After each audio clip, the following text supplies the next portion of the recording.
কাবাঘর নাকি হিন্দুদের টাকা তৈরি করা হয়েছে। আরে আপনার কাবা ঘরই তো হিন্দুর টাকা দিয়ে করা আছে। নাউজুবিল্লাহ। বলেছেন কি? বলেছেন আব্দুর রাজ্জাক বিন ইউসুফ। তাকে তো আমি হুজুরই মনে করি না, আলেম মনে করি না। বিশ্বাস করুন ওয়াল্লাহ, আল্লাহর শপথ করে বলি, সে লেবাস লাগিয়েছে মুসলমানদের, দাড়ি লাগিয়েছে মুসলমানদের, টুপি লাগিয়ে মুসলমানদের, কিন্তু এজেন্ডা বাস্তবায়ন করছে খ্রিস্টান ইহুদি বিদ্রোহীদের। ডান হাত তুলে বলো ঠিক কিনা? না কিভাবে বলতে পারো মুসলমানদের কাবা হিন্দুদের টাকা দিয়ে? মুসলমানের জবান দিয়ে কথা আসতে পারে না। হ্যাঁ, অনেকে প্রশ্ন আসতে পারে, হুজুর হিন্দুদের টাকা দিয়ে যদি কাবা তৈরি না হয়, কাবার ভিতরে 360টি মূর্তি তাহলে আসলে থেকে?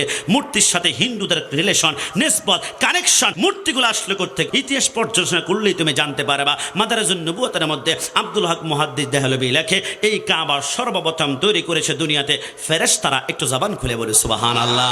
এবার কাবা দিন দিন যখন যাচ্ছে একটু ভেঙে পড়ে যায়, এই দিক থেকে ওই দিক থেকে পুনর্নির্মাণ করার জন্য দুনিয়াতে সর্বপ্রথম আরেকবার এটাকে পুনর্নির্মাণ করলেন, সংস্করণ করলেন হযরতে আদম সফিউল্লাহ। আদম আলাইহিস সালাম চলে যাওয়ার পরে এই কাবাকে আবার পুনর্নির্মাণ করলেন হযরতে নূহ আলাইহিস সালাম। নূহ আলাইহিস সালাম চলে যাওয়ার পরে এই কাবাকে আবার পুনর্নির্মাণ করলেন হযরতে ইব্রাহিম খলিলুল্লাহ। ইব্রাহিম আলাইহিস সালাম বলে আবু কুবাস নামক থেকে পাহাড় থেকে পাথর, জিব্রাইল, মিকাইল, ইসরাফিল, আজরাইল লক্ষ লক্ষ ফেরেশতারা পাথর সংগ্রহ করে দেয়। এই কাবা আমি নির্মাণ করতে করতে কাবার উচ্চতা এত উপর উঠে গেল, আমি আর উপরে লাগাতে পাচ্ছি না, কারণ তখন তো লিফট ছিল না, তখন তার সিঁড়ি ছিল না।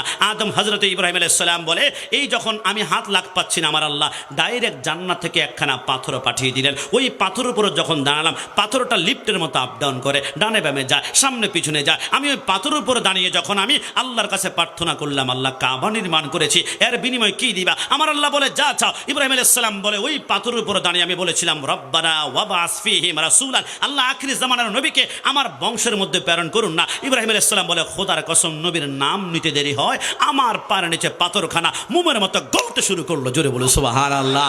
ওই পাথরের ভিতরে আমি ইব্রাহিম খলিলুল্লাহর দুইটা পায়ের চাপ পড়ে গিয়েছিল। আমার আল্লাহ বলে, পাথর, সমস্ত পাথর টাইলসের কাজে, রাস্তার বিভিন্ন ঢালের কাজে শেষ হয়ে যাবে, কিন্তু তুমি পাথর রাসূলুল্লাহর প্রেমে যদি গলে গিয়েছ, কিয়ামত পর্যন্ত তোমাকে স্বর্ণ দ্বারা আমি আল্লাহ তোমাকে বেষ্টনী করব। আল্লাহ কোথায়? আমার আল্লাহ বলে, কাবার পাশে একখানা জায়গা আছে, নাম মাকামে ইব্রাহিম, ওইখানে পাথরটা এখনো আছে। যেখানে ইব্রাহিম আলাইহিস সালাম রাসূলের নাম নেওয়ার কারণে গলে গিয়েছিল, ওই পাথরটা এখন পর্যন্ত রাসূলের মহব্বতের কারণে বিদ্যমান আছে। জোরে বলে সুবহানাল্লাহ। ইব্রাহিম আলাইহিস সালাম কাবা নির্মাণ করে আমার আল্লাহ বলে, ইব্রাহিম সবাইকে ডাকো। আল্লাহ কিভাবে? লাব্বাইক আল্লাহুম্মা লাব্বাইক। ইব্রাহিম আলাইহিস সালাম বলে, আল্লাহ মানুষ তো নেই, কাকে ডাকবো? আমার আল্লাহ বলে, তুমি ডাকো, পৌঁছানোর দায়িত্ব আমার। ইব্রাহিম আলাইহিস সালাম বলে, লাব্বাইক আল্লাহুম্মা লাব্বাইক। কাসাসুল আম্বিয়ার মধ্যে আল্লামা তাহের সুরাটি রাহমাতুল্লাহ আলাইহি লেখে, সাথে সাথে ইব্রাহিম আলাইহিস সালাম ডাক দিলেন, আর প্রত্যেকের আলমে আরোহা সৃষ্টি জগতে যত রূহ আছে, প্রত্যেকটা রূহর কানের ভিতর আমার আল্লাহ আওয়াজটা পৌঁছে দিলেন। আর যারাই লাব্বাইক আল্লাহুম্মা লাব্বাইক শুনে রিপ্লাই লাব্বাইক বলেছিল, তাদেরকে মক্কা জমিনে আমার আল্লাহ একবার করে অবশ্যই উপস্থিত করবেন। জোরে বলে সুবহানাল্লাহ। ইব্রাহিম আলাইহিস সালাম সে কাবা নির্মাণ করা শত বছর যাওয়ার পরে এবার দুনিয়ার জমিনে হযরত ঈসা রূহুল্লাহ চলে গেল। এবার মক্কাতে বিশেষ বিশেষ গোত্র ছিল, গোত্রের মাঝে খোজাজ নামে একটা গোত্র ছিল। ওই গোত্রের যিনি লিডার ছিল, ইনার নাম ছিল আমির বিন সুহাইল। তিনি কি করলেন? তিনি একদিন চিন্তা করলেন, ব্যবসায়িক কাজের জন্য আমি সিরিয়া যাব। তিনি সিরিয়া গেলেন। সিরিয়া যাওয়ার পরে, কারণ সেইখানে 70,000 আম্বিয়া কারাম দুনিয়াতে আগমন করেছিল, সেইখানে অনেক মূর্তি পূজা চলছিল।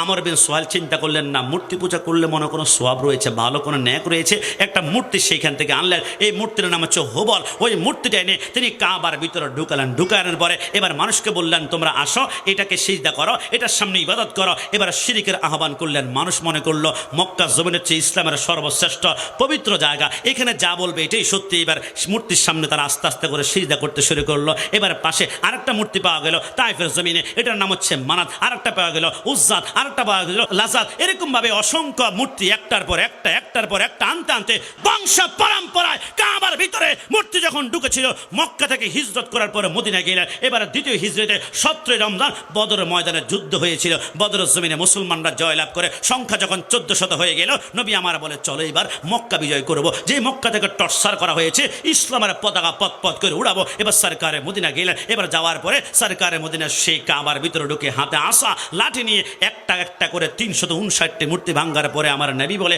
একটা মূর্তি লাখ পাচ্ছি না, আইনা আলিয়ু, আলী তুমি এই দিকে আসো কেন ইয়া রাসূলুল্লাহ, আলী তুমি আমার কাঁধে উঠো তো, একটু মূর্তিটা ভেঙে দাও ইয়া রাসূলুল্লাহ, আপনার কাঁধে উঠবো কেন ইয়া রাসূলুল্লাহ, আপনি বুঝে লাখ পাচ্ছেন। আমার নবী বলে আলী দেখো না লাখ তো পাচ্ছি না পাচ্ছি না পাচ্ছি না। আলী বলে নবী 1,00,000 বার দেখালে আপনি আমাকে বিশ্বাস করাতে পারবেন, আপনি পাচ্ছেন না কেন আলী ইয়া রাসূলুল্লাহ, আপনি আমাকে দেখাচ্ছেন যে লাখ পাচ্ছি না, কিন্তু একটু বলবেন নবী আপনি যখন মক্কার জমিনে ছিলেন নবুয়তের 41 বছর বয়সে, যখন আপনি আপনার ডানে আবু জাহেল, আবু লাহাব, উতবা, শাইবা রাতের বেলায় আপনাকে গ্রেফতার করে বলেছিল মুহাম্মদ সত্য নবী যদি হয়ে থাকো জমিনে দাঁড়িয়ে আসমানের চাঁদ 2 টুকরো করে দেখাও। নবী আপনি কি করলেন? জমিনে দাঁড়িয়ে আসমানের চাঁদটাকে ইশারা করলে 2 টুকরা হয়ে যায়। আপনি বুঝে এই মূর্তি লাভ পাচ্ছেন না? জোরে বলে সুবহান। সরকারে মদিনা কাবার ভিতরে 360টা মূর্তি ভেঙে দিয়েছিল, এবার সরকারে মদিনা কাবাকে পুত পবিত্র করে দিল। আর সেইখানে হাজিরা লাব্বাইক আল্লাহুম্মা লাব্বাইক বলে যে কুলাঙ্গার ইসলাম বিরোধী খ্রিস্টান ইহুদি বিধর্মীদের এজেন্ডা বাস্তবায়ন করে কাবা হিন্দুদের টাকায় তৈরি হয়েছিল। এরা যারা বলে চট্টগ্রামের যেখানে পাওয়া যাবে তার গালে করা হবে, ডান হাত তুলে বলো ঠিক কিনা।